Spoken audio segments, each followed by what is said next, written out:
नमस्कार दोस्तों, मैं डॉक्टर गौरव आपका आज के इस वीडियो में बहुत बहुत स्वागत करता हूं। दोस्तों, आज के इस वीडियो में हम चर्चा करने जा रहे हैं सवाल जवाब सीरीज के एक अनदर एपिसोड के बारे में। दोस्तों, पिछले एपिसोड में हमने एपिसोड नंबर 42 के सवालों को लिया था। उन सवालों के जवाब मैंने सटीकता के साथ देने की कोशिश की थी। आज के इस वीडियो में, आज के इस एपिसोड में, एपिसोड नंबर 42 42वें एपिसोड के साथ साथ हम 43वें 43rd नंबर के एपिसोड के सवालों को भी लेने जा रहे हैं। दोस्तों, आप सभी का स्वागत है। आप सभी जो भी ज्योतिषीय प्रश्न मुझसे करना चाहते हैं वो इस वीडियो के माध्यम से या सवाल जवाब सीरीज के किसी भी वीडियो के माध्यम से मुझसे कर सकते हैं। आपको उसका जवाब जरूर से मिल जाएगा। केवल आपसे रिक्वेस्ट इतनी है कि आप जो भी सवाल मुझसे करते हैं वो पर्सनल आपकी बर्थ डिटेल से रिलेटेड ना हो। यदि कोई ऐसा सवाल है जो कि सार्वजनिक है, यदि कोई ऐसा सवाल है जो कि इस वीडियो को देखने वाले प्रत्येक दर्शक को पसंद आता है, तो इस तरह के सवाल का स्वागत है। चलिए, आज का पहला प्रश्न जो है वो ले लेते हैं। और नैना जी मुझसे सवाल करती हैं कि गौरव सर नमस्ते सर, आपके सवाल जवाब एपिसोड का इंतजार ऐसे ही होता है जैसे कि टीवी पर अपने फेवरेट प्रोग्राम के एपिसोड का इंतजार होता है। थैंक यू सो मच आपकी दी हुई सारे एस्ट्रोलॉजी नॉलेज के लिए। थैंक यू वेरी मच नैना जी, इतना प्यार देने के लिए इस एपिसोड को। माय क्वेश्चन इज, क्या 8वें हाउस में चंद्रमा की दृष्टि इंसान को अल्पायु बनाती है या मानसिक चिंताएं या बीमारियां देती हैं? प्लीज सर इस बारे में बताइए। नैना जी, ऐसा है कि यदि चंद्रमा कुंडली के लिए अति योगकारक ग्रह है तो इनका कोई भी दृष्टि, कोई भी प्रभाव यदि वो 8वें भाव में है, देखिए 8वें भाव में चंद्रमा की दृष्टि कब होगी? जब वो द्वितीय स्थान पर होंगे। चंद्रमा की तो केवल एक दृष्टि होती है, 7वीं दृष्टि। तो यदि द्वितीय स्थान में चंद्रमा है और योग कारक ग्रह है तो ये बिल्कुल इंसान को चिंता, तनाव या बीमारी नहीं दे सकती, इम्पॉसिबल। पहली बात। दूसरी बात रही अल्पायु की, तो अल्पायु तो बिल्कुल दृष्टि से नहीं बनता है। अल्पायु के लिए अलग योग देखे जाते हैं। हालांकि मैंने एक वीडियो बनाया है दीर्घायु योग के बारे में, या फिर एक वीडियो भी है बाल अरिष्ट योग के बारे में। बाल अरिष्ट योग जो है वो चंद्रमा के 8वें भाव में बैठने से बनता है, ये सामान्य तौर पर माना जाता है। उसके भंग भी मैंने आपको बताए हैं उस वीडियो में, तो उस वीडियो को भी आपको देखना चाहिए। हालांकि चंद्रमा मारक ग्रह भी हो तो भी अल्पायु तो नहीं बनती। हाँ, मानसिक तौर पर चिंता, तनाव, एंजाइटी, डिप्रेशन ये हो सकता है, ये मैं मानता हूँ। लेकिन चंद्रमा के 8वें भाव में बैठी जाने से या 8वें भाव में दृष्टि डाल देने से अल्पायु योग नहीं बनता। रही बात कि चंद्रमा कुंडली के लिए योग कारक ग्रह है, हालांकि आपने ये नहीं पूछा मुझसे कि वो 8वें भाव में बैठ जाएं तो कैसे फल देंगे, लेकिन मैं आपको अपनी तरफ से बता देता हूं कि चंद्रमा यदि कुंडली के 8th हाउस में बैठे हैं, चाहे वो योग कारक ग्रह हैं, और यदि विपरीत राजयोग की स्थिति में नहीं बैठे तो चिंता, तनाव, एंजाइटी, डिप्रेशन देने का काम वो करते हैं। तो यहाँ पर चंद्रमा के लिए उपाय किया जाना चाहिए। अल्पायु की चिंता आप ना करें। दीर्घायु योग का मेरा वीडियो देखिए या बालरिष्ट योग वाला मेरा वीडियो देखिए, उसमें मैंने आपको बताया है कि इंसान कब दीर्घायु हो सकता है और कब अल्पायु हो सकता है। नैना जी के बाद मुझसे शेखर जी कहते हैं, नमस्कार सर। नमस्कार Shekhar ji. Got consultation from you for my son, date of getting job as told by you was accurate, thanks a lot sir. Shekhar ji ये कहना चाह रहे हैं कि इन्होंने मुझसे कंसल्टेशन कभी लिया था और मैंने इनके बेटे के बारे में कि इनकी जॉब उस तारीख को लग जाएगी, तो एग्जैक्ट वो एक्यूरेट बैठी और उस तारीख को जॉब उनकी लग गई।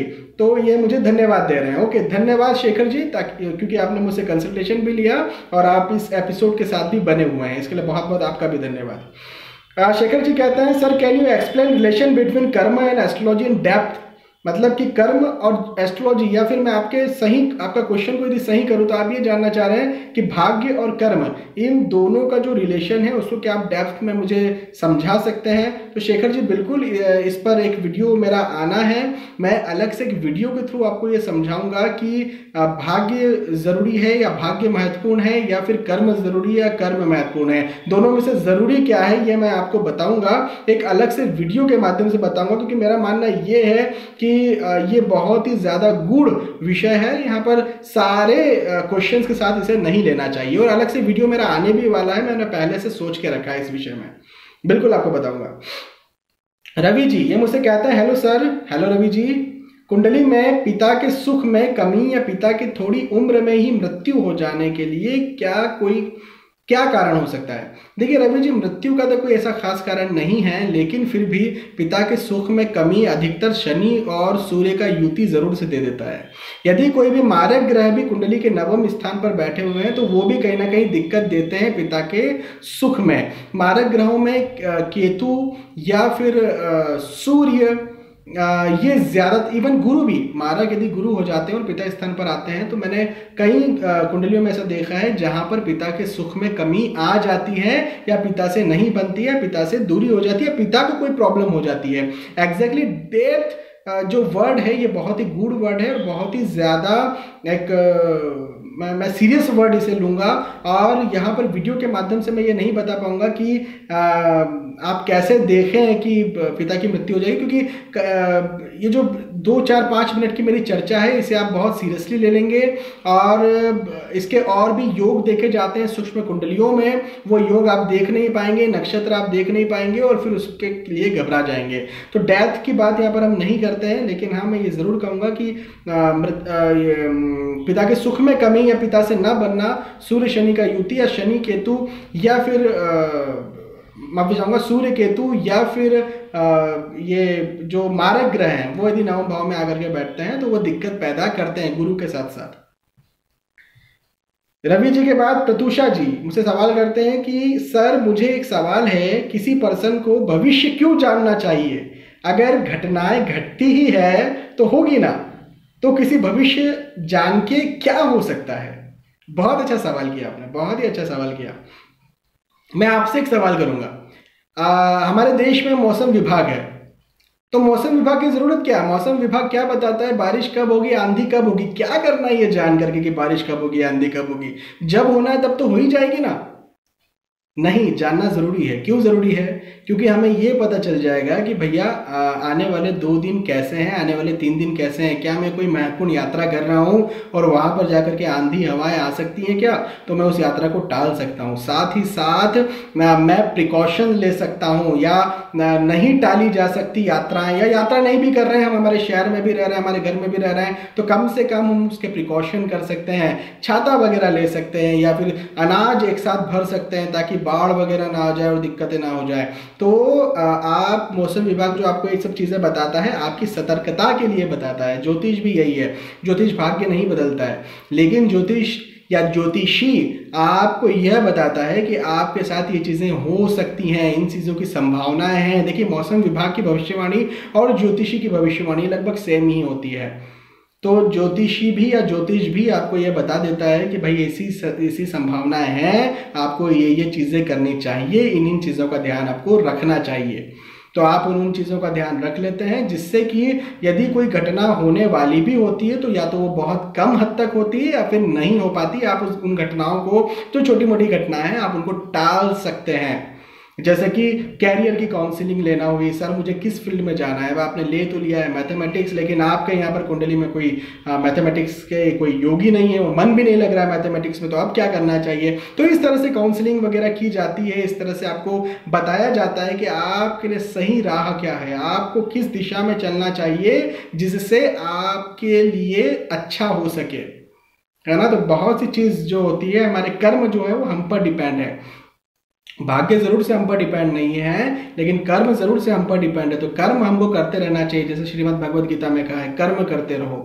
तो वो इसीलिए कहा है क्योंकि कर्म तो हमें करना है और सही दिशा में कर्म करना है। ज्योतिष एक आपको सही दिशा बताता है, इसलिए आपको जानना जरूरी है ज्योतिषी के पास। हाँ, अच्छे ज्योतिषी के पास जाइएगा, लूट मार करने वाले ज्योतिषी के पास ना जाए। सीमा सोनी जी मुझसे कहते हैं, गुरु अपने ही राशि में पूरे बल के साथ हो तो क्या उसका रत्न पहनना उचित होगा, मतलब बृहस्पति? देखिए ऐसा है सीमा जी कि पहले तो ये देख लीजिए कि खुद की राशि में तो बैठे हुए हैं, लेकिन कहीं तीसरे, छठवें, 8वें या 12वें भाव में तो नहीं बैठे और क्या विपरीत राजयोग बना रहे हैं। यदि आपको लगता है कि गुरु कहीं बैठे हुए हैं और ये अपने अच्छे फल देने के लिए बैठे हुए हैं, तो आप जरूर से गुरु का रत्न पहन सकते हैं। अच्छा, दूसरी बात ये कि आपका मेन, आपने यहाँ पर ये लिखा कि पूरे बल के साथ बैठे हैं, इस चीज को भी ध्यान देना बेहद जरूरी है। पूरे बल के साथ यदि बैठे हैं तो रत्न पहनने की जरूरत क्या है भाई? ऑलरेडी बली है तो उनका रत्न पहनना ही नहीं चाहिए।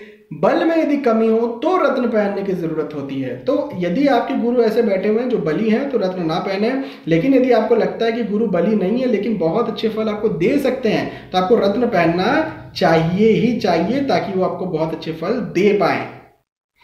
धीरज जी मुझे सवाल करते हैं, मकर लग्न में राहु और शनि की युति हो और 7वें भाव में गुरु और केतु की युति हो, हंस और शश नामक योग बन रहा हो तो वैवाहिक जीवन पर कोई असर पड़ेगा क्या? व्यापार करने पर सफलता मिलेगी क्या?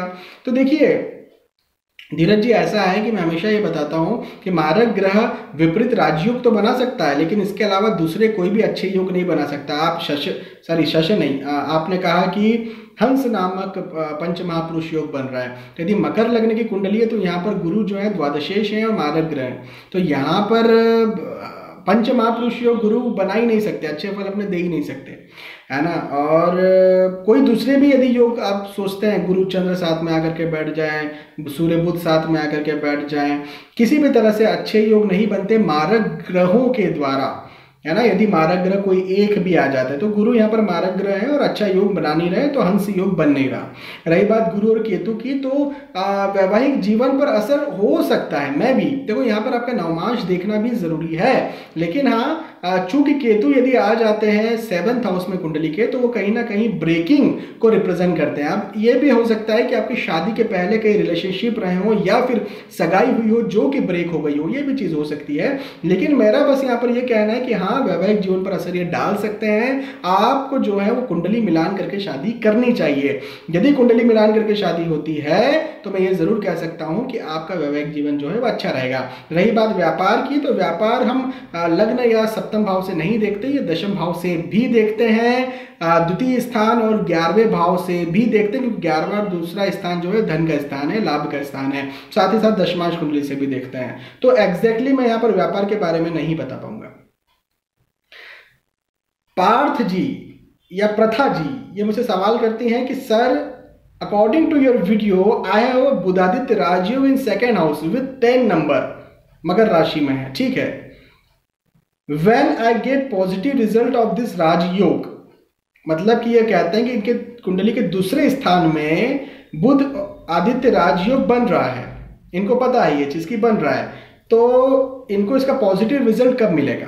देखिए ऐसा है प्रथा जी कि आपकी उम्र क्या है मुझे नहीं पता, है ना।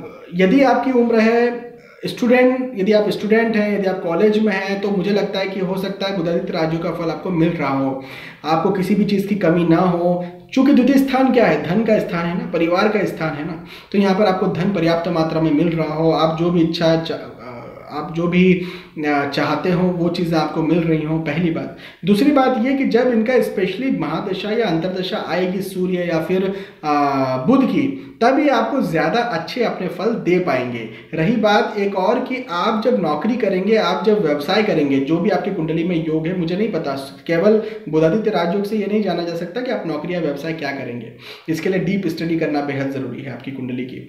तो जो भी आप करेंगे वहां पर ही आपको फायदा देगा, धन इकट्ठा करवाएगा, पैसे इकट्ठे करवाएगा, पारिवारिक दृष्टिकोण से भी आपको ये फायदा देगा, लेकिन स्पेशली अपनी महादशा या अंतरदशा में।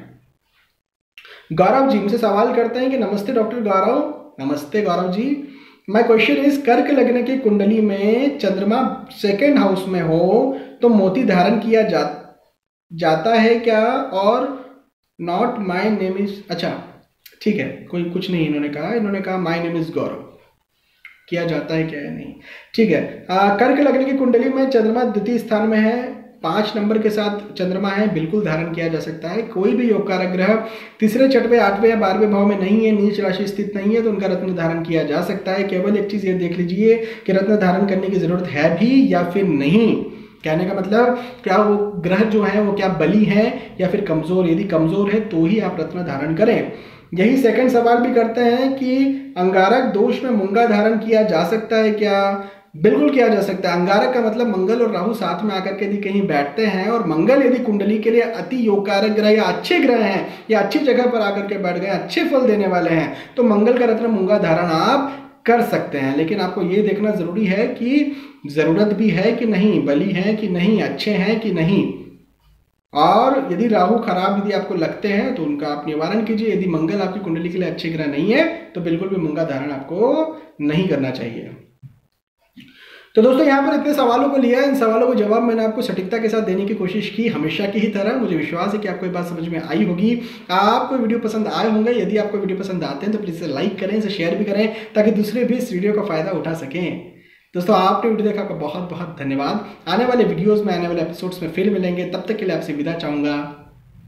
नमस्कार।